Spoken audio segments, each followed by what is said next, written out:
All right, Marsha Blackburn is a Republican from Tennessee and a member of the House Energy and Commerce Committee. A lot of talk about energy and about commerce in this speech. Representative Blackburn, good to have you here. What did you think of it? What do you think of the plan so far from what you can get, what you can glean?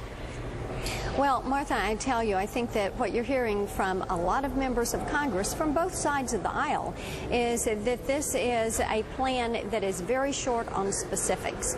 He's laying out some platitudes, giving some thoughts, talking about where he wants the money to be spent, even talking about having that money directed by Washington, but not necessarily by the U.S. House of Representatives. And so I think there are plenty of questions to go around on this, and people are waiting to get a little bit more information.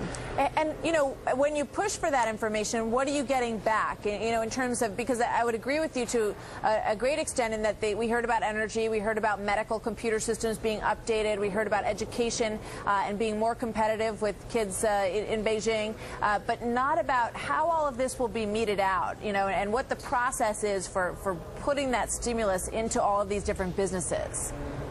That's right, and the details are what people are wanting to know. You know, we had Plan A, the Paulson plan, which many of us voted against. I was against. I didn't think the Treasury should be given that authority, and they didn't have a plan how they were going to spend the money, didn't have the accountabilities in place. And now we have Plan B with President-elect Obama. But again, we're hearing generalities and not specifics, and not necessarily a direct line of how that will be spent. And people are saying, well, my goodness, Plan A was expensive. Right. Plan B is more expensive. It's not going to leave room for a Plan C if need be. All right, let me ask you one specific energy question then. What would you be pushing for in this plan in terms of, you know, we've heard about tripling the sort of resources and production of alternative energy in this country. What's the best way, in your opinion, what will you push for in terms of how that money should be used?